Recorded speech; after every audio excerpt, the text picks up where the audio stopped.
It is very, very important that I speak up about the issues that is going on in Southern Cameroon. So I want you to stay tuned and make sure you hit the share button and also make sure you subscribe. And this is Funton Daniel here in the great state of Texas here in the United States.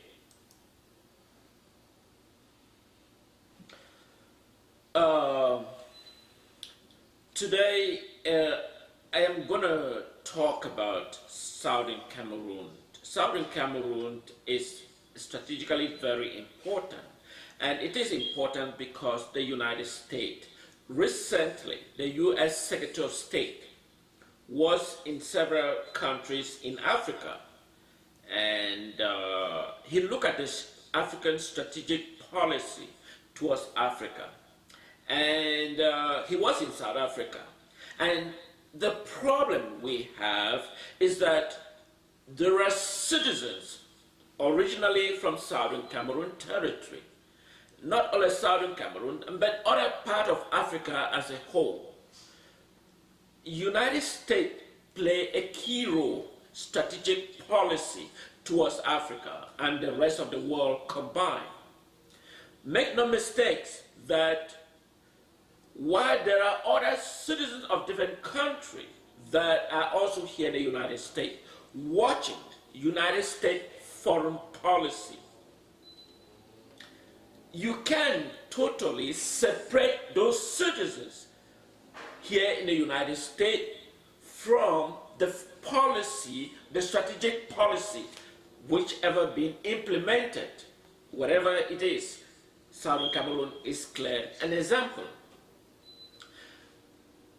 With regard to the U.S. policy, we have the U.S. Secretary of State, we have the U.S. Ambassador to La Republique du Cameroun, we have U.S. Permanent Representative at the United Nations, we have U.S. Africa Undersecretary for African Affairs. Southern Cameroon in particular is a very, very strategic important. It doesn't matter whether there are just few persons in Southern Cameroon, or there are just 2 persons, or there are 3, but it's strategically important that United States need to look at what is the problems. But before I dive or I talk about this strategic policy, I want to first of all bring this attention. Comrade Alim, that is the person which is the main key message in which I am speaking. Alim Kalim was adopted from his home in Southern Cameroon by the military of La Republique du Cameroun. There is obvious indication that he has been transferred to the neighboring country capital, Yaoundé. And so he is currently, his family were deprived, especially the wife was deprived from having access to the husband while he was being picked up. And as of now, the wife is not fully, and the children are not fully aware where his location is. But there is possibility that he has been transferred to Yaoundé. Ali Kalim, it's not his first time that he's been picked up by the very regime of Paul Biya. Of course, this worries us a lot, not just me in particular, but all the citizens of Southern Cameroon that are here in the United States and elsewhere around the world. It doesn't matter whether United States focus on the major country like Ukraine. United States should also understand that little countries have problems that are also equally priority. The fact that Ukraine is facing the most brutal country, Russia, which are huge. Yes, but in regard to the foreign policy of the United States, understand that other small countries have problems that will require attention of the United States. The United States has a military defense both in every strategic area that someone can be assigned to look into closely. What is the problem? Is it within the reach of the United States? And what can the United States do? United States is asking France, which has a stake in La Republique du Cameroun, to negotiate and on what capacity. There is already a bias between having a former colonial masters to mediate on behalf of the another country. United States would be a more better preference of a country to mediate on the Southern Cameroon question. We have the African affairs since the confirmation. I'm not sure if I am making those mistakes, has not demonstrated whether she have the capability to handle the crisis in Africa as a whole. She remained muted. She remained muted since she was finally confirmed, because it's a big strategic position of the high level of the United States government for African affairs. So it required confirmations by the US Senate. Of course, she was confirmed. It seems the office is constantly muted. It seems there is not even a single person in that office. And this is worrisome, not only for Africa that are looking for leadership of the United States and seeing that office closely muted. But anyway, Southern Cameroon is not, for those who are watching me in this live broadcast, there is a great distinction between the Southern Cameroon questions and any other country, any other trouble spot in Africa. I want to talk, but I don't mean to be offended to the Biafran case. It's different. The Biafran case, it doesn't matter whether they have a problem or not. They can have problems. Those problems can be addressed at any level of the United Nations. But Southern Cameroon questions is not unanimously the same as the Biafran questions. I hope I make my point clear. The Southern Cameroon question is not unanimously the same as the Biafran questions. And so therefore, I try to separate between oranges and apples, even though they are all fruits, but they are not significantly the same. Pineapples, they are all called fruit, but they're not unanimously the same. So the Southern Cameroon questions, which in fact was the top priority of the US Secretary of State, in his confirmation hearing, he demonstrated his ability to handle the crisis as soon as he was confirmed. I understand that within the State Department, there's a lot of issues going around the world, Russia and the Ukraine, the other cases in Europe. You saw what happened. We saw what happened when the U.S. Speaker of the House, the U.S. sent a strong, powerful military response because of the threat posed by China. In regard, the Taiwan case is almost identical to the Southern Cameroon questions. And this was a problem created by the United Kingdom, even though they remain silent, as though they are not aware of the key fact that they have created. Of course, United Kingdom did not expect that the people of that they have lived together in one umbrella, in one fashion, education system, structure, the rule of law, and expect them to join the opponent and be able to live together in harmony.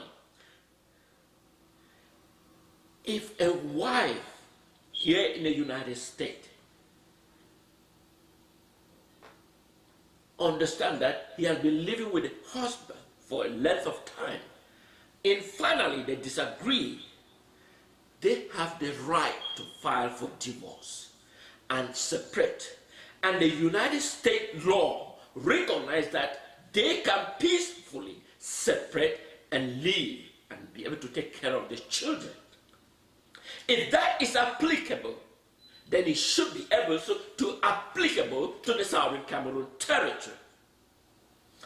Southern Cameroon, in fact, is not supposed to have been in this, what they call a major, or some people call a wedding, that the marriage certificate never existed before.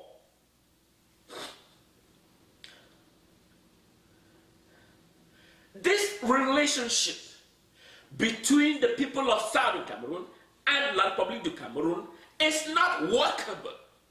It's not. And the people of Southern Cameroon cannot live together.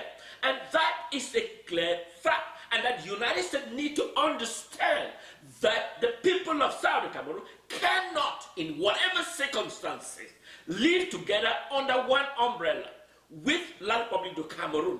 No matter whatever the circumstances, even if whatever condition the United States choose, that let's try it, it won't, because the political and the cultural, education, and every aspect of Southern Cameroon is not unanimously the same with La Republique du Cameroun.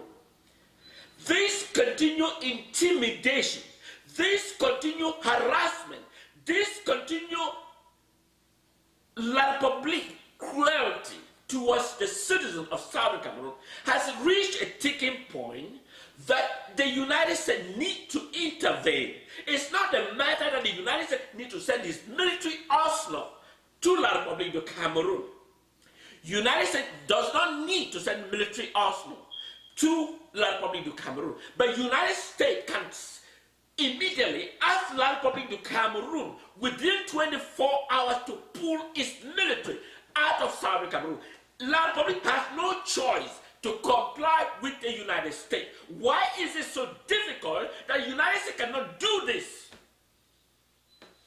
I mean, it affects all of us.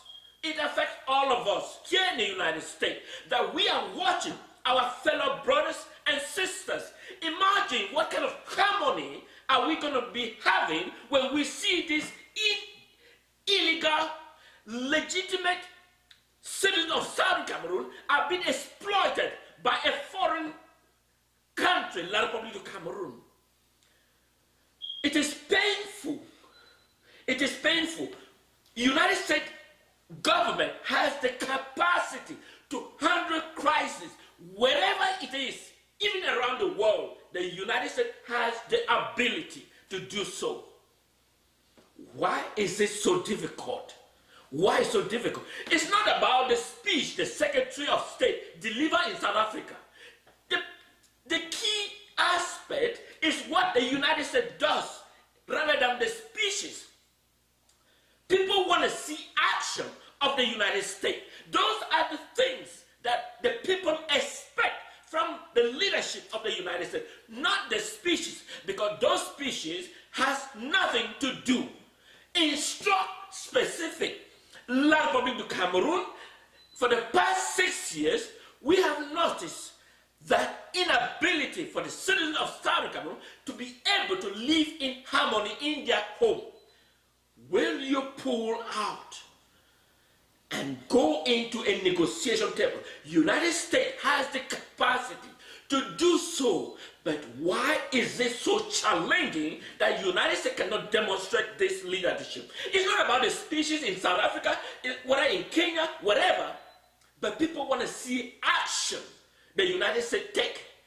And those are what makes Africans look upon the leadership of the United States. It's not about the speeches, it's about the specific action taken. And that is what the interested want to watch. It's not just Africa as a whole. It gives, let me take, for example, when a state in the United States passes a law, or a federal government passes, or I don't know whether pass a law because they don't pass law anyway.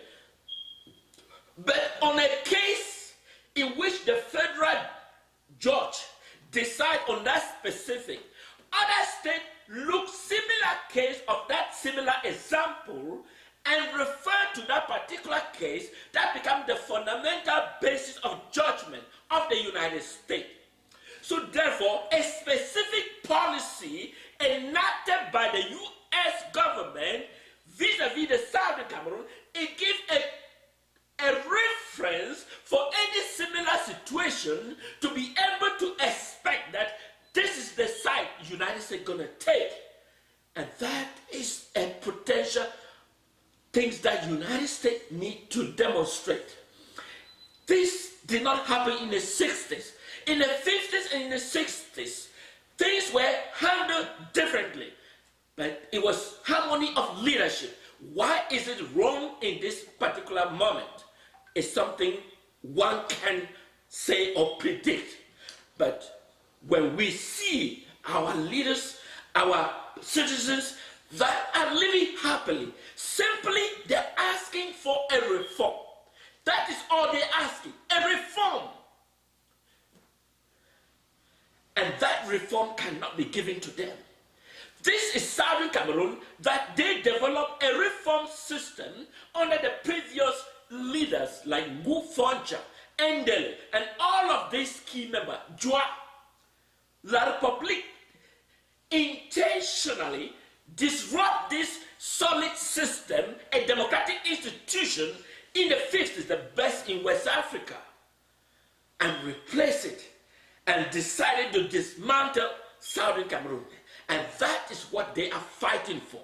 They're not just fighting because they just want to fight. They're fighting for a freedom. Freedom to be recognized. Freedom of equality. Freedom to understand they are in their land. Why is this so difficult for the United States to demonstrate leadership? The species in South Africa doesn't help, but action you take, it matters to the people, Africa as a whole. That is what they want to see United States to demonstrate. In fact, Southern Cameroon, the population of Southern Cameroon is 8 million. It's more than the rest of the other nations in Europe. Let me look if I still have those names.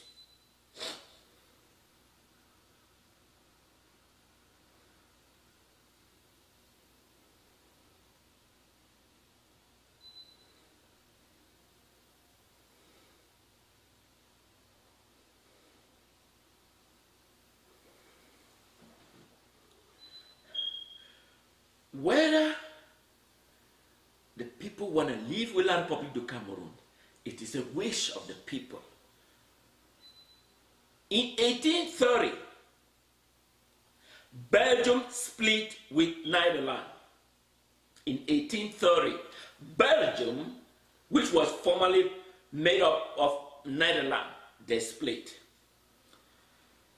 In 2002, East Timor split with Indonesia, and they are living happily. In 1921, Ireland split with the United Kingdom.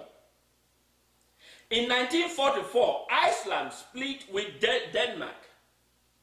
In 1905, Norway split with Denmark. And in 1905 again, Norway split with Sweden.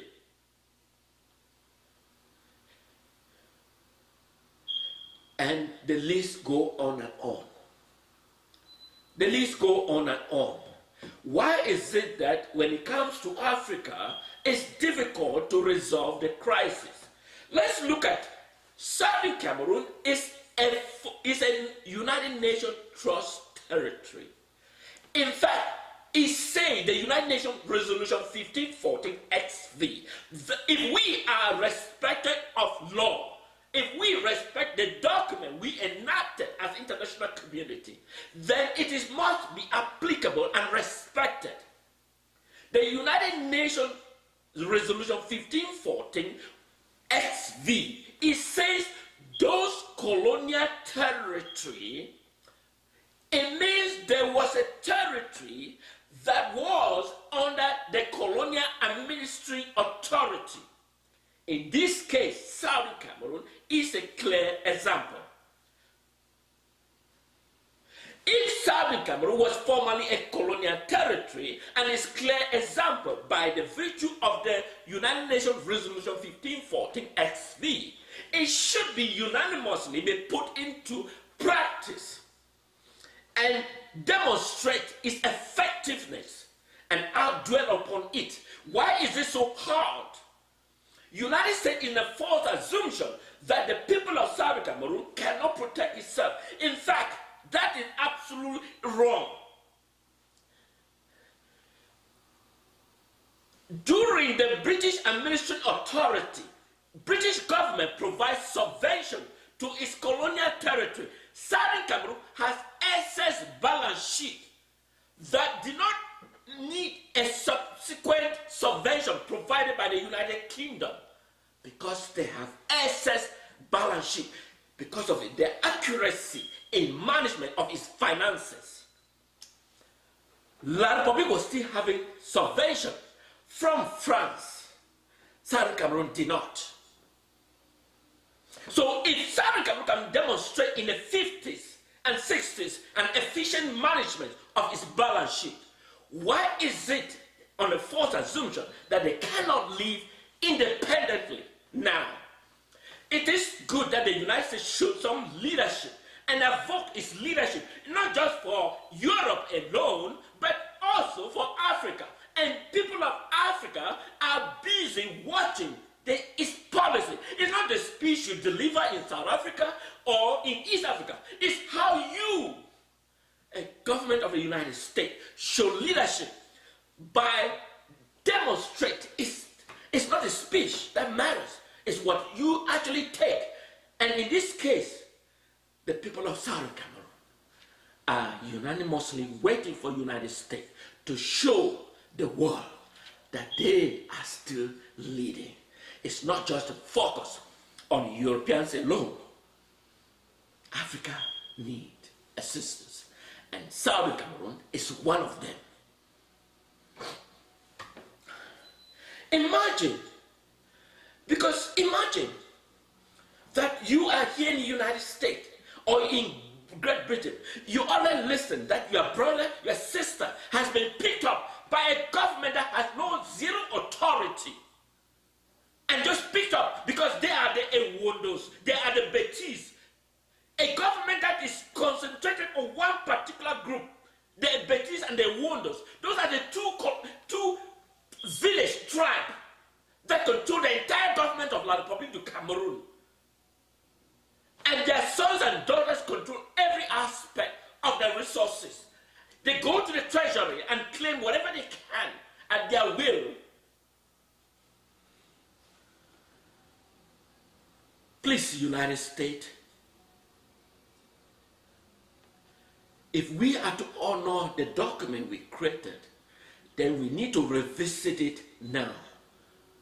It doesn't matter whether the people are fragmented, but if the United States gives a call that all citizens of Southern Cameroon to be meeting in the State Department to discuss the crisis in Southern Cameroon, every citizen will be in that hall, so long as the leadership of the United States is concerned. But yet, forget about the fragmented of whatever they say. There's no fragmented. It's just people with different ideas. But if United States stand and say, I am willing to ask all the sons and daughters that have been from Southern Cameroon, that we need to look at the peace solution in Southern Cameroon and La Republique du Cameroon, everyone will show up. Why is it so difficult for the United States to demonstrate? I mean, delivering speeches, everyone, I am giving speech as well now. But my speech may not get action because I don't have specific power to do so. But the United States has that power. And so therefore, speeching is meaningless. So therefore, take that action and do it because you have the power to do it. But anyway, let me come back let me go to Abdulkarim.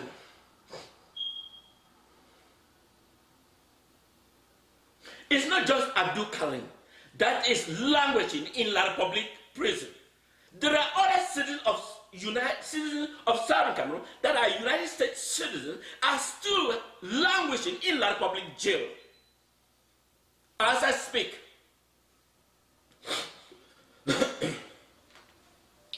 Stay tuned.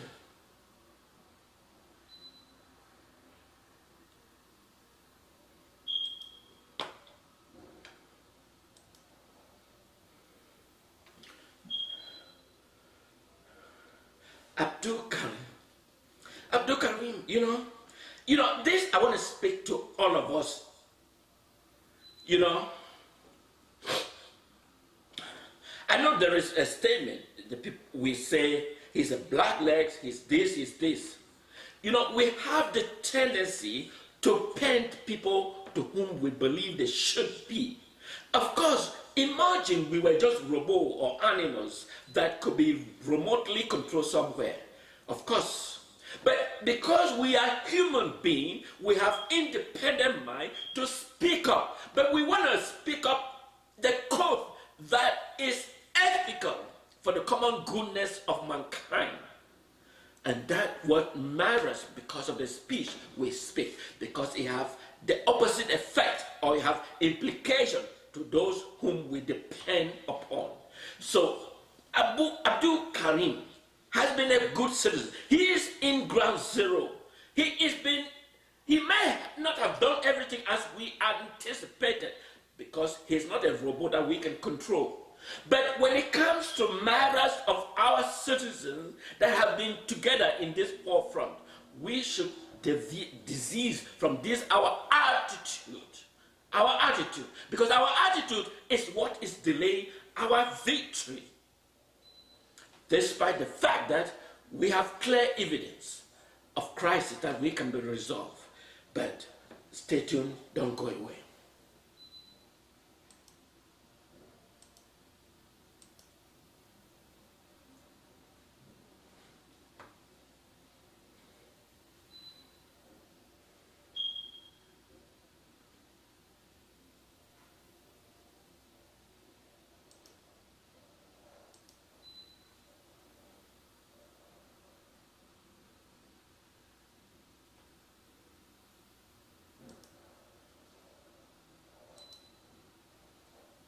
Now, let's listen to Paul Biya's message. Let's listen to Paul Biya. History has not forgotten that Buya was the headquarters of West Cameroon. History has not forgotten that Buya was the capital of Southern Cameroons. And history has not forgotten that Buya was once the capital of German Cameroon. That is why I say that Buya is a historic town. I am proud, very proud. There are two things he mentioned. Buya was the capital of West Cameroon. Buya was the capital of German Cameroon. So it's two set of principles. So when I speak of colonialism, why I focus on Britain and never step to the Germans? Because initially, the Germans did have a colony in which including the Southern Cameroon territory and La Republique du Cameroun. In doing so, they recognized two status. By then, even though it was German, Buya still maintained its capital. And so the current building of the capital, the current building was built by the Germans, not the British. If I'm making mistakes, someone should correct me. The current capital of Southern Cameroon was built by the Germans. And so Southern Cameroon capital originally from the German colony, and after the victory of the Allied forces, in which those territories were taken away from the German, the British still maintained Buya as the capital of Southern Cameroon during the British administrative authority. After the United Nations Resolution 1514 called for decolonization, Buya was still the capital of Southern Cameroon territory. Why is it that he be calling Southern Cameroon territory its capital that originated from the Germans and transitioned through British, become the former? How did it disappear in history? And now we have what they call provinces from a German colony, which if he's right, that's the president of La Republique du Cameroun speaking. He recognized that since from the German, Buya was still the capital of Southern Cameroon. And after that, during the British era, it was still the capital. Why is it that it disappeared? On what grounds does La Republique have a moral authority to erase the capital of Southern Cameroon? They have no authority in that way. In fact, there is no document that demonstrates that La Republique du Cameroun has a relationship with the Southern Cameroon. United Nations Resolution 1608, paragraph 5, 1608 XV, paragraph 5, it says, the government of Southern Cameroon should initiate an urgent discussion with the government of Southern Cameroon. That negotiation has not in any way existed.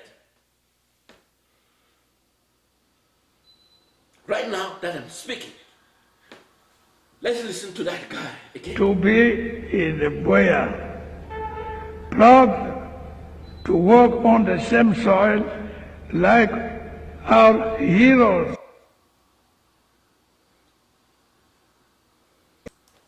Now, let's listen. History has not forgotten that Buya was the headquarters of West Cameroon.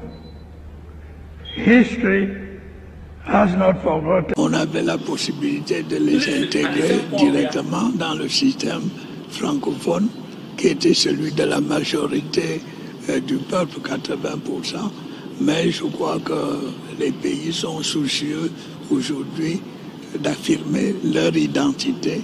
Et c'est pour ça que nous mettons sur pied un statut spécial qui reconnaît la spécificité de la zone anglophone, mais elle reste dans l'intégrité territoriale. If I understand from what he speaks, that they give a special status to the Southern Cameroon that are more specific to the people of Southern Cameroon. Those are two separate colonial entities. La République is a French colony. Southern Cameroon is a British colony. They came together of equal status. Does La République have moral authority to decide on the power of the other territory? Of course not. La République has no moral authority to decide on the status of the others. So why is it so biased that we have the world community, they can't speak up, they choose to do wrong? Imagine if it was an ordinary person commit crime, it's being judged that the person committed crime. If other people commit crime, it should also be dealt with as equally like any other ordinary crime.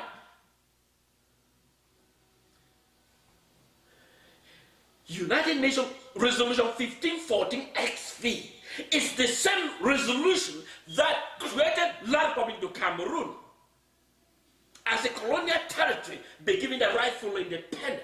Why should they have audacity to decide on the status of another nation? Does that merit? Does they look we are stupid? If we are to respect the law and harmony of the world, let's be honest to ourselves. That is the president of La Republique. He's still alive, and that is him speaking.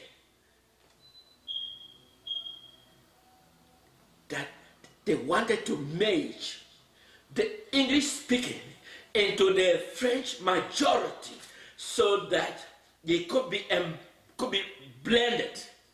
But unfortunately, it was impossible. And they have the audacity to give a special status to people whom they had no authority, no moral authority over them. Should United States stand for doing good for the greatest number or just fulfilling the world prophecies?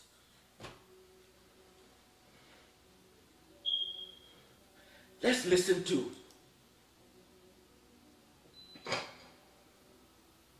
the U.S. representative. Let's listen to U.S. representative has asked a valid question. I know the current Undersecretary for African Affairs is muted. I am not even sure if the office ever existed or probably the office has been closed. But whether it is closed or not, let me bring the former U.S. Secretary of State that was asked the same question. He's still alive. He now recounts that he has chances to demonstrate leadership, but he failed. Now that he no longer has power, he's speaking all over Twitter. Let us utilize our duty, our power, and do good for the greatest number. Not when we have left office, we start speaking in tongues. Let's listen to a U.S. Senate representative asking a valid question. Let's listen.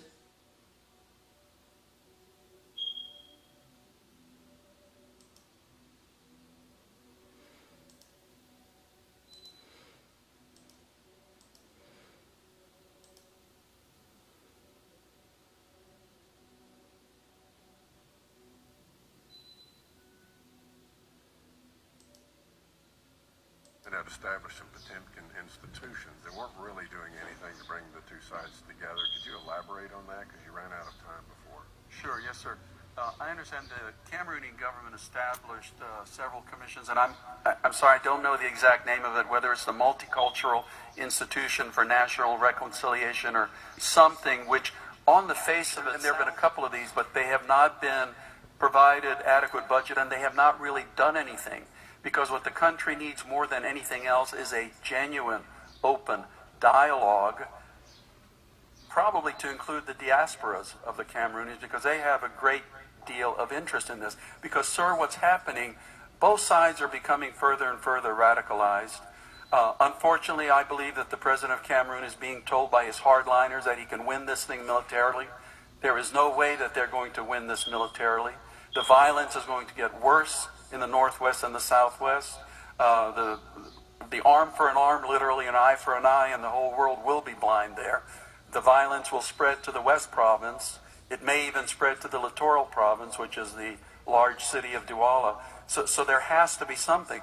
We are very, very energetically speaking with our allies. That's why I said that we just had in the Security Council this Monday what the United Nations calls an ARIAS, where it's an open debate, and it's so clear that everybody wants to move forward on this. Are sanctions on the table? Everything's on the table moving forward. But we have to bring this situation to an end. Else, there's a possibility of what happened in Nigeria with Boko Haram. Started as a small movement, and now look at it. And it'd be disastrous for the region if the Cameroonian government turned this thing into yet another type of Boko Haram. Or Boko Haram could come back into Cameroon. Well, how do you mentioned, that it appears to be spiraling out of control because the more the security forces clamp down, the more resistance there is in the Anglophone region. So what can we do that we're not already doing? This is very, very important question that the Senate representative asks. What are we doing that we are not already doing? Listen to the follow-up question. And that is the problem we are demanding. And listen carefully. Listen to the follow-up questions. And it is very, very strategic, crucial, and important. Listen. Listen. I said, the best we can do for right now is just work with our allies to really make the Cameroonian government. Work with our allies to make the Cameroon government accountable. This was the previous administration. We are almost to the next different elections. Now listen, pay Understand attention. the need for a real dialogue. And A genuine dialogue. There have been dialogue in La Republique, but because they understand that it is not genuine. In fact, Southern Cameroon is a sovereign nation. If we look back to the United Nations Resolution 1514 XV and 1608 XV, paragraph 5, the Government of Southern Cameroon to initiate an urgent discussion with La Republique du Cameroun.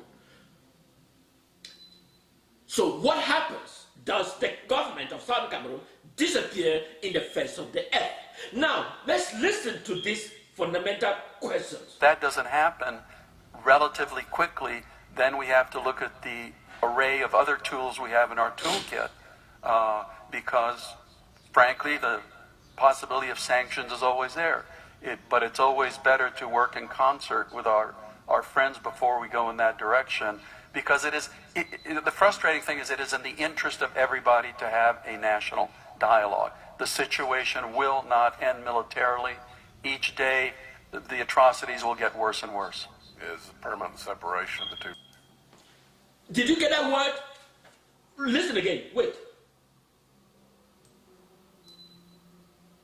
The atrocities will get worse and worse. Listen to the Senate Separation of representative. the two regions a possibility. Sir, I don't believe so, because I think that Regions a possibility. will not end militarily. Each day, the atrocities will get worse and worse. Is permanent separation of the two regions a possibility? Exactly. Permanent separation. Permanent separation. That is the problem. Why is it so difficult for the United States to say it? Permanent separation. Why is it so difficult for the State Department? There's nothing crisscrossing around the world. Permanent separation. That is the key agenda. That is the powerful tool. That is what they needed. Permanent separation. And this called the end of this broadcast this evening. And that was Comrade Fulton Daniel and this message for tonight. I wish you all a good evening.